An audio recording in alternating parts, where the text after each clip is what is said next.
শুধু চোখে দেখলেই হার্ট অ্যাটাক, এমন অস্ত্র কি সত্যিই বাস্তবে আছে, নাকি এটা কেবল শত্রুকে ভয় দেখানোর এক চতুর মনস্তাত্ত্বিক কৌশল?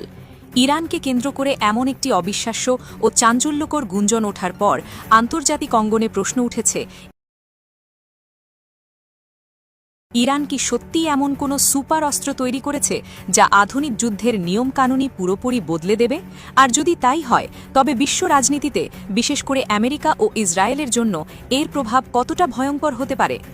বিভিন্ন আন্তর্জাতিক সংবাদ মাধ্যমের বরাতে খবর আসছে, দেখলেই শত্রুর হার্ট অ্যাটাক এমন এক রহস্যময় অস্ত্রের ঘোষণা দিয়ে নতুন করে বিশ্বজুড়ে আলোচনার কেন্দ্রবিন্দুতে পরিণত হয়েছে ইরান। দেশটির নৌবাহিনীর শীর্ষ কমান্ডার রিয়ার অ্যাডমিরাল শাহরাম ইরানির এই মন্তব্য ইতিমধ্যেই সোশ্যাল মিডিয়া ও আন্তর্জাতিক সামরিক মহলে তুমুল বিতর্কের জন্ম দিয়েছে। কেউ বলছে এটি সাইকোলজিক্যাল ওয়ারফেয়ার বা মনস্তাত্ত্বিক যুদ্ধ, আবার কেউ ভাবছে পর্দার আড়ালে আসলে বড় কিছু ঘটতে যাচ্ছে। তবে যদি সত্যিই এমন কোনো প্রলয়ঙ্করী অস্ত্র সামনে আসে, তবে আবারও বিশ্বমোড়ল যুক্তরাষ্ট্রের ঘুম হারাম হওয়ার কারণ হবে এই ইরান। শুধু নতুন অস্ত্রের ঘোষণাই নয়, একই সঙ্গে রিয়ার অ্যাডমিরাল শাহরাম ইরানি দাবি করেছেন মার্কিন রণতরী লক্ষ্য করে একাধিক নিখুঁত ক্ষেপণাস্ত্র হামলা চালিয়েছে ইরান। এমনকি সেই হামলার তীব্রতার কারণে নাকি মার্কিন যুদ্ধজাহাজ থেকে বেশ কিছু সময়ের জন্য যুদ্ধবিমান উড্ডয়ন পর্যন্ত বন্ধ হয়ে গিয়েছিল।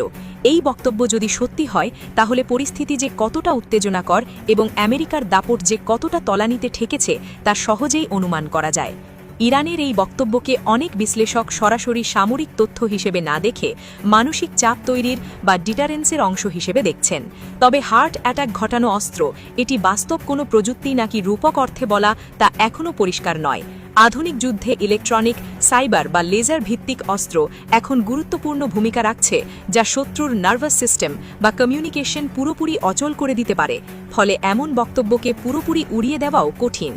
এদিকে সম্প্রতি আরেক চাঞ্চল্যকর খবর এসেছে, ইরানের হাতে অক্ষত অবস্থায় ধরা পড়েছে যুক্তরাষ্ট্রের ৩০,০০০ পাউন্ডের ডুমসডে বা বাংকার বাস্টার বোমা। একদিকে যুক্তরাষ্ট্রের বিশাল প্রযুক্তিগত ক্ষতি, অন্যদিকে ইরানের হাতে চলে আসছে আমেরিকার ঘুম হারাম করার নতুন অস্ত্র ও প্রযুক্তি। তবে কি সত্যিই প্রযুক্তির দৌড়ে ইরান থেকে এক ধাপ পিছিয়ে পড়ছে যুক্তরাষ্ট্র?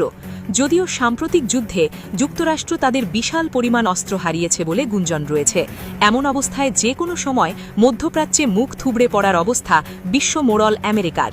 অন্যদিকে বিশ্বের অর্থনীতির লাইফলাইন হরমুজ প্রণালী বন্ধ করে দেওয়ার ফলে আন্তর্জাতিক বাণিজ্য ও জ্বালানি নিরাপত্তার জন্য বড় ধরনের ঝুঁকি তৈরি হয়েছে। বিশ্বের একটি বড় অংশের তেল সরবরাহ এই পথ দিয়ে হয়, ফলে এখানে উত্তেজনা বাড়লে